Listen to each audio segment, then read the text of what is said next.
Well, hello, everybody. Welcome back to another Snapshot and Story. I am your host, Paul Owen. Today's guest, I'm really excited to talk about and with. And he has inspired me in so many different ways with a lot of his photography. And I've been kind of watching over his photography over the last couple of years. Been very inspired. I finally went on the website and I got just blown away with all the amazing photography and whatnot, and some other cool tidbits of information, which we'll cover. But for the moment, I'm just going to give a brief little description of what Brad wrote about himself on his website. He writes, "Hi, I'm Brad. I'm a landscape and astrophotographer, visual artist, graphic designer, sound engineer, musician, and a silly guy based outside of Fredericton, New Brunswick. So welcome, Brad Perry. We are so glad to Thank you, have you. Paul. Thank you for having me. Oh my gosh, yeah, it's we've been chatting for quite over the last couple of years, just over Facebook, and Yep. some of our it's the Sunday Night Astronomy show that I do, and so we've kind of chatted a little bit, and but this is the first time that we're going to do this kind of a thing, and I'm really excited about it because we've got a lot in common. We're both musicians, and we're both photographers, and we're both artists that can sometimes get bored if it's not the right thing stimulating us. So, so I'm really excited about this conversation. So I just wanted to start off, and I just wanted to ask you, basically, for our audience out there, who is Brad Perry? Sure. Yeah, so I live outside of Fredericton, as you said. I'm originally from Moncton. I've lived in New Brunswick almost my whole life. I spent one year in Charlottetown. But I've lived here my whole life. And yeah, as Paul mentioned, I'm actually trained as an audio engineer and I'm a musician as well. But in recent years, photography has become a big passion, and it's funny. I'm actually starting to see a shift where, for a long time, if anybody recognized me, it was through music. But just in recent years, all of a sudden, people are starting to know me from photography. So I must be doing something right, I or think not, so. or the opposite.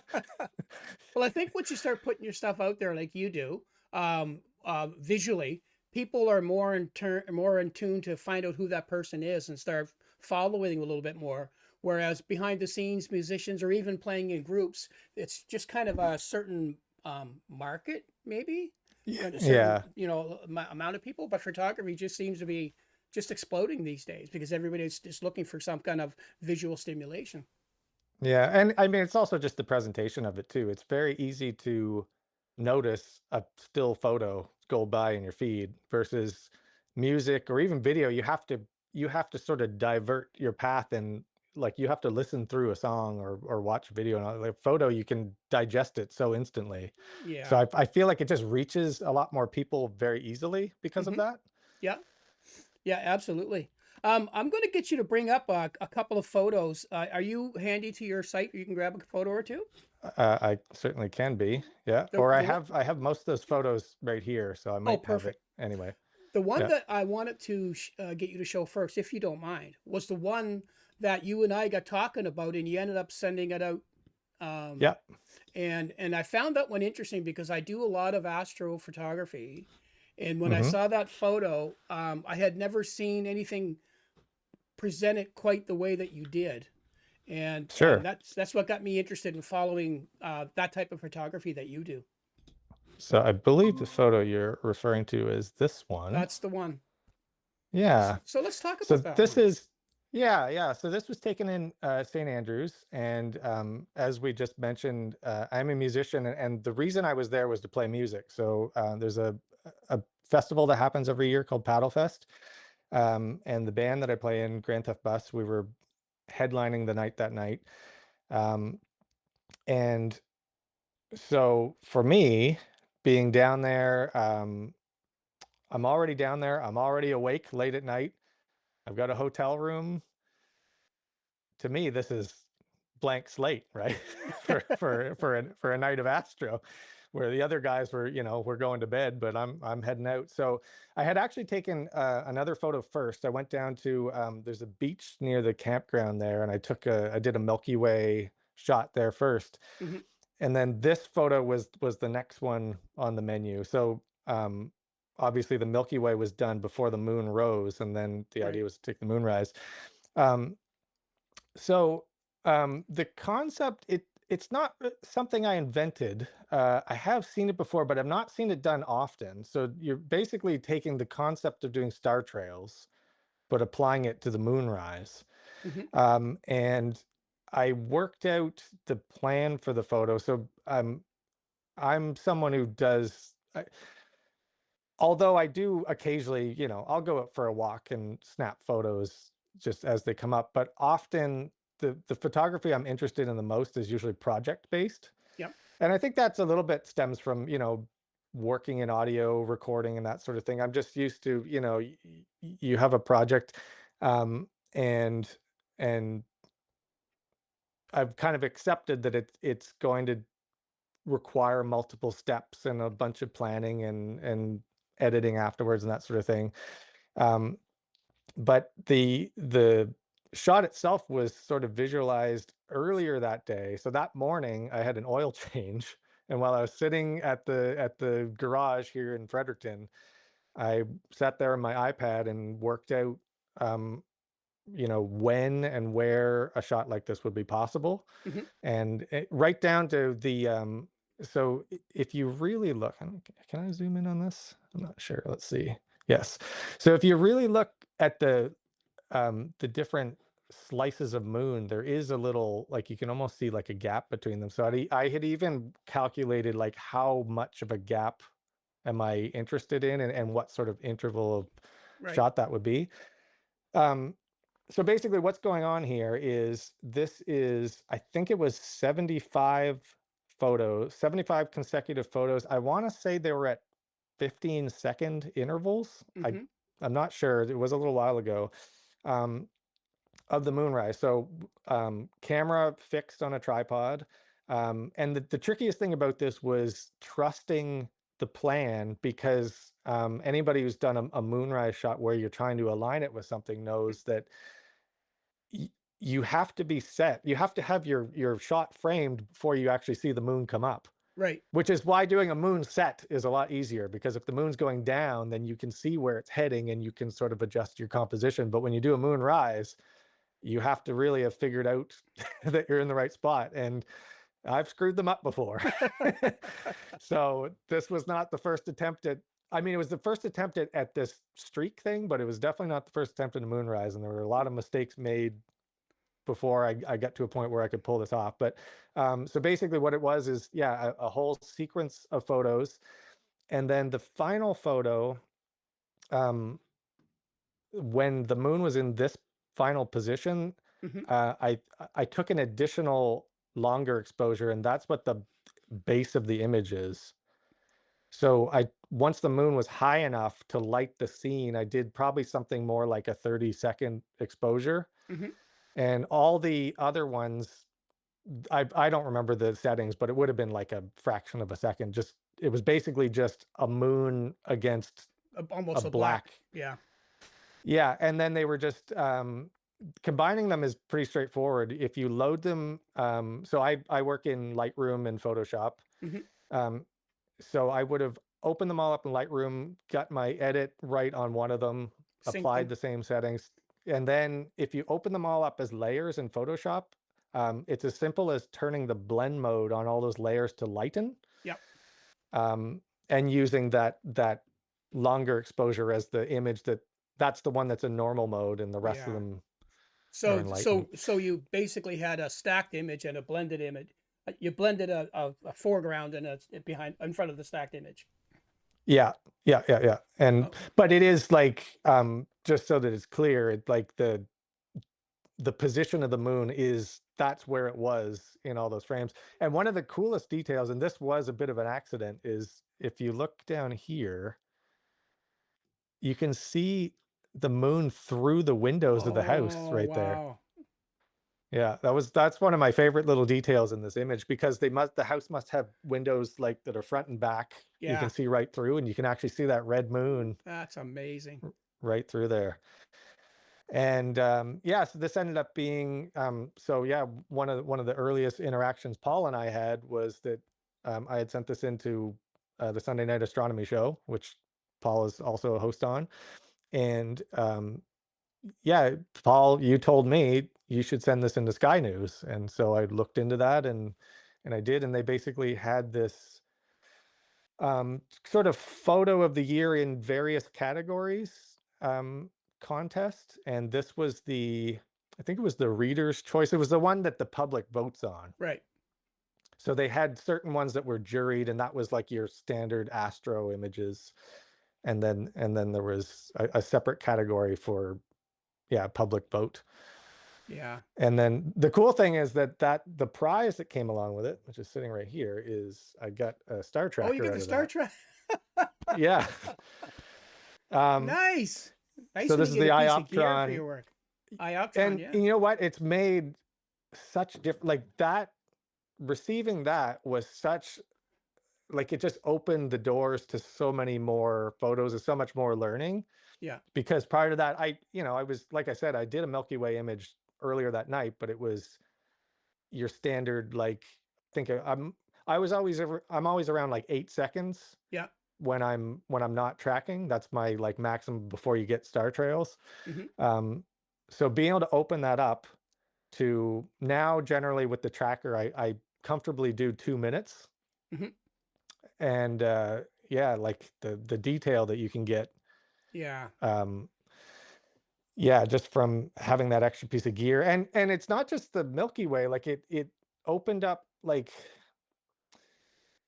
just more ideas of like different things I could try. Like for instance, when we had the some of the eclipses, like, so we had the total solar eclipse, and we had, actually, I'll get up one of those. Okay. um While so you're for bringing that up, instance, Brad, I want to yeah. ask you as well on that shot Hmm. that we just looked at. Did you use your photo pills on that one? Did you know where Yeah. everything was coming from? Yeah, so I use photo pills all the time for the majority of it. And there was another app that I had just started using then called Planet Pro, Hmm. and it's like planet with an I, so like plan it, but I think it's supposed to be a bit of a pun. Yeah. Which is another app it's basically the same idea as photo pills, but it has a couple extra features. One of them being the ability to visualize the shot. So it has Right. this like VR thing almost, where it'll take the Google terrain elevation data Hmm. and give you this gray, like almost 3D model of the landscape. So you can Oh, point your okay. camera, and normally on photo pills, you're looking down at like a map, and you can see like lines that show you the direction of the moon and the sun and that sort of thing. But you're always looking top down. Whereas in Planet Pro, you have that view, but then you can flip into this view where you're seeing what the camera would see, um, or at least the ground. And then you Yeah. can drop in little 3D models or shapes to represent. So in this case, um, the buildings that were there, the lighthouse, and there was like a house or two, I went on the maps and I dropped in little just cylinders to represent them, and I referenced it with the Google Street View images to kind of Yep. work out what their actual heights are. So it just gave me this like very blocky, but like I could see where the buildings would be, and that allowed me to like adjust my position, my shooting position, to make sure the moon was actually going to rise right behind those buildings and not Yeah. just like a little bit off or that sort of thing. Yeah. Yeah.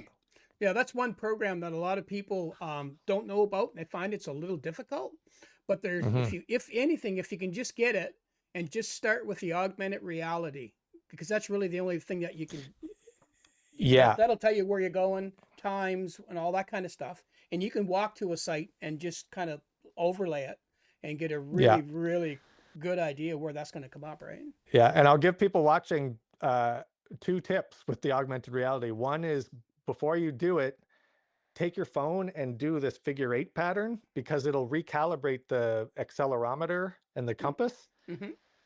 And you'll see, if you're in the PhotoPills AR view, like once you do that, you'll see the moon like drift into place, and it'll correct itself a little bit. And the other one, and I've made this mistake really, well, not to any real detriment, but it doesn't work in the car. So if you're inside of a car, Oh, your phone's compass gets confused by the metal, and it will show you the direction like totally wrong.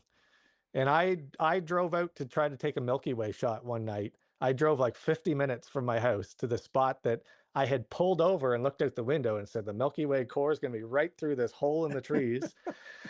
And I got out there and it was like 90 degrees off. It was way off. And as soon as I got there, I was like, oh, I know it. I know exactly what I did wrong here. But those are two great bits of information because I've made it myself. So absolutely. Yeah. But yeah, well, that's awesome that you're using that software because you don't really need to get into all of the things that it does to Mm, make it effective for what you do, right? yeah. So you're gonna bring up another photo. Oh yeah, I just wanted to show just with regards to the star tracker, Okay. what some of the other things I've been able to do with. So when we had our total solar eclipse, there we go, a couple years ago now, this was a tracked shot of the sun that I did with a telephoto lens Hmm. that I definitely would not have been able to get that level of detail without it. And like basically to be able to follow it like the whole it would track it for the whole 4 hours or whatever. Yeah. And I didn't have to sit there readjusting. And the same thing with I'll just show one other one here. Let's see, is it this? I think. Yeah. So we had a lunar eclipse last year and same thing. So I was able to do Oh a yes. tracked lunar eclipse with this one's a composite in the sense that Yeah. I think the star exposure is just a different Yeah. exposure length. And It's but yeah, really nice to see that because a lot of people will shoot these, but they'll forget about trying to get the stars around it. yeah, And I'm glad that you did that because that's fantastic. yeah.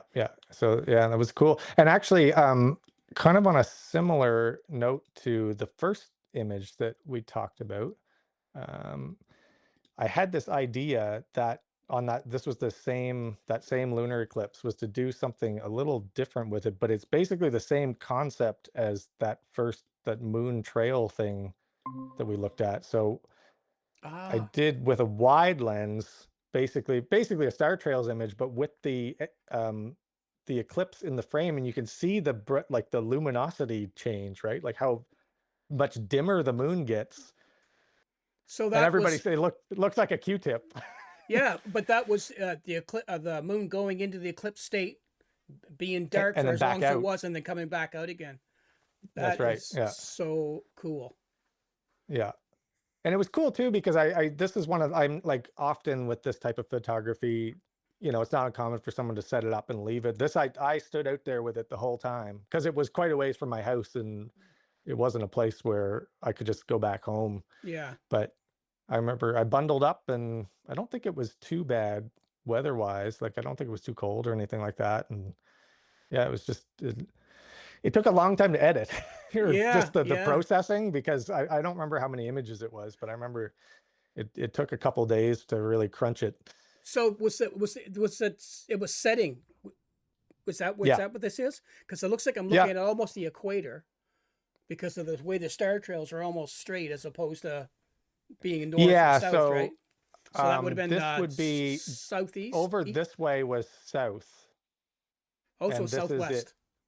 Yeah. And so Yeah. it started here and it was going down Yeah. in that direction. Yeah. That's awesome. There was a Yeah. couple of other shots that you have recently that you did, and you've been Hmm. kind of working on them, or I've been seeing some of them rather. Are the shots that you're taking around Fredericton with the moonrise using I don't know if it's town hall or something like Oh that, but yeah. if you could get you to show a couple of those images, because those are the ones that if you can plan it, you can actually do a lot of these shots, and maybe you can speak on when you're doing a true full moon rise, the sun is setting, and so you still have that blue hour light to work with, Yeah. and maybe you can Um, talk a little bit about that. sure. I'll show this one because this is probably one of the most successful ones from my perspective. Wow, yeah, that's gorgeous. So this is the New Brunswick Legislative Assembly. So it's the legislature. And this is one of the like my favorite subjects in Fredericton because so this is taken from across the river. This is I should be 600 millimeter. Now I'm also on a crop sensor. So my if I put a 600 millimeter on, it's actually 900 Yeah. millimeter equivalent.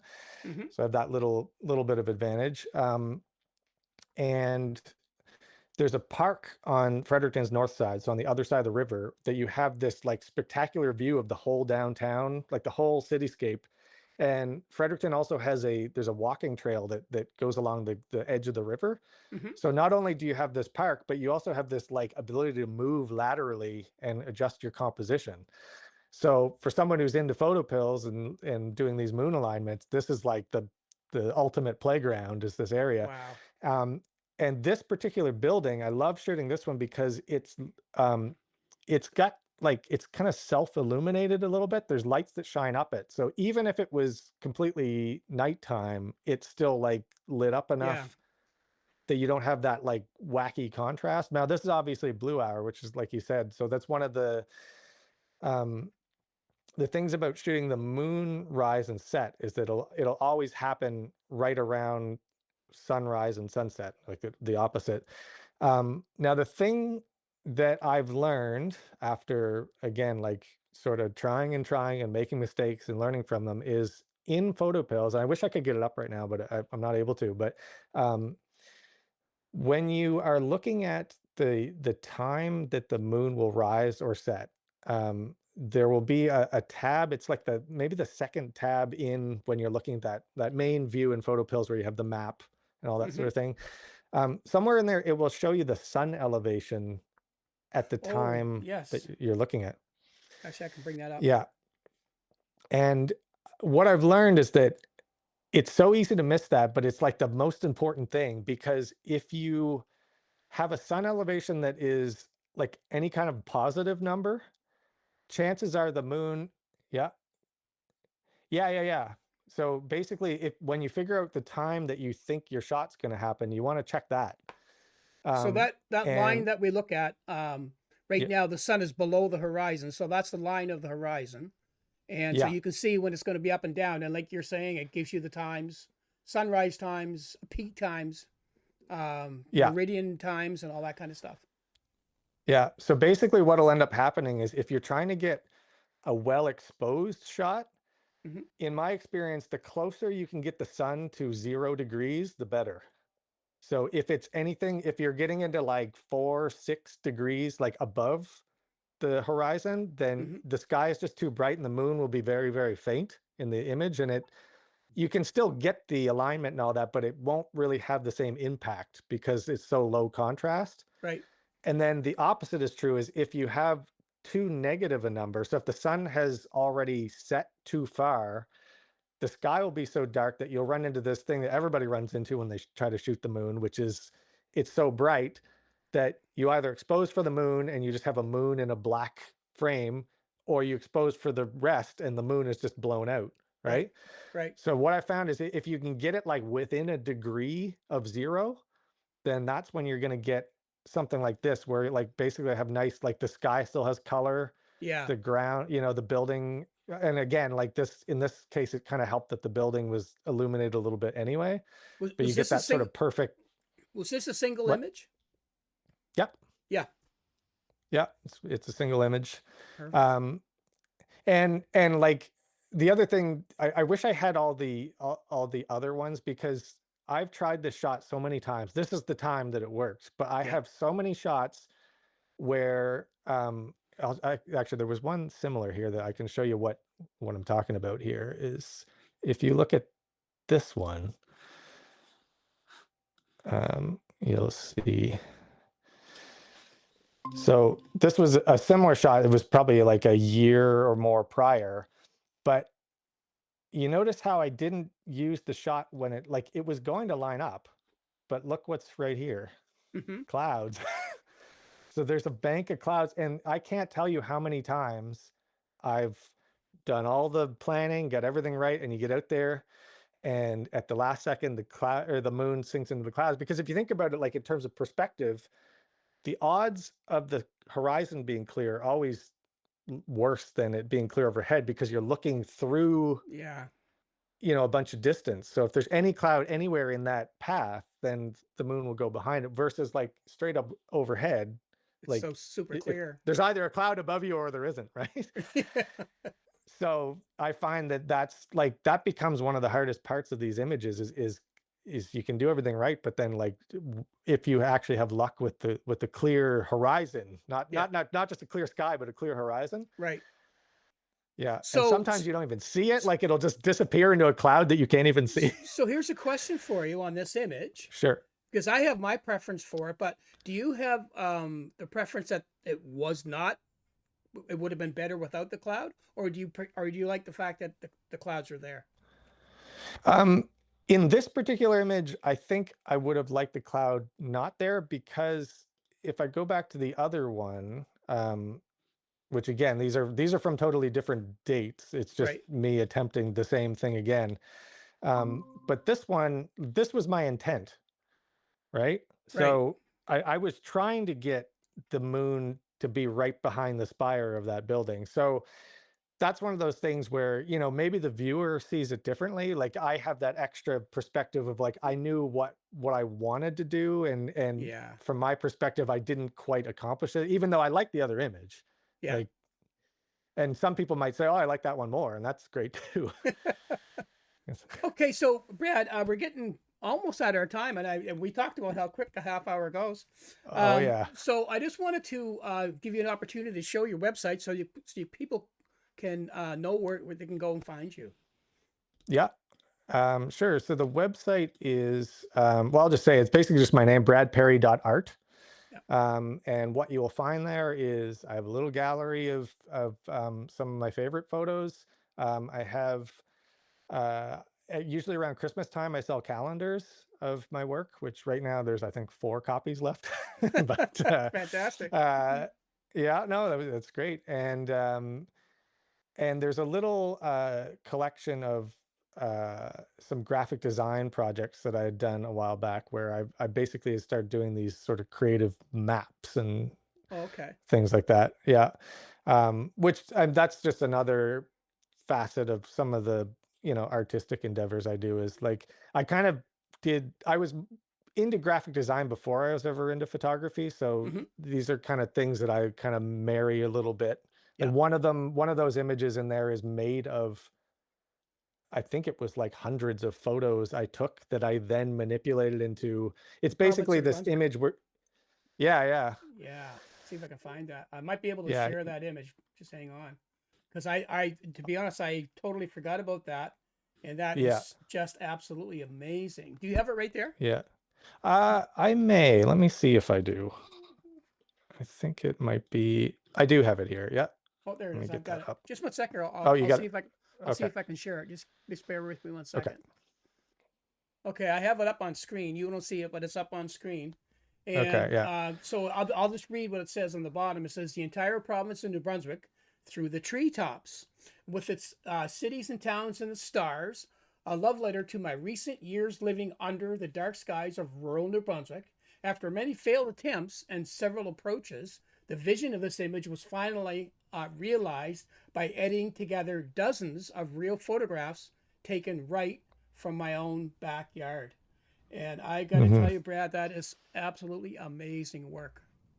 Yeah, and like what I wrote there is true that I had the idea and I tried it so many different ways and I almost gave up so many times because Yeah. I knew in my head what I wanted to make, but I tried it as a drawing. I tried it as like all these different things, and then yeah, eventually I found the one approach that worked. And like, yeah, it's what I said. I just shot all these photos in my yard, like including just edges of trees Yeah. and stuff like that, and I had to go and get the image, the actual map of the province to overlay so I could actually I hand placed these bright Yeah. stars on every Yeah. thing. That's fantastic. Anyway, look, Brad, I guess we're running out of time here today. I would love to have you back on if you Of would be course. so inclined, because there's so many things we haven't even talked about. We're just kind of Yeah. brushed on a little bit of what you do. So I want to thank you so much for coming in on the show with us. and stick around after I sign off. And again, we'd love to have you back. It's Brad Perry, everybody. He does amazing work. Look up his Facebook, Brad Perry Art, and check out his stuff. You will be absolutely blown away. And maybe we'll get into some technical stuff. Maybe the next time we get Brad on the show with us. So for Yeah, now, folks. anytime. All right. Thank you so much, Brad. So for now, folks, thank you so much for watching. It's been an absolutely pleasure having Brad. And we will see you on the next episode. So until then, we'll see you soon.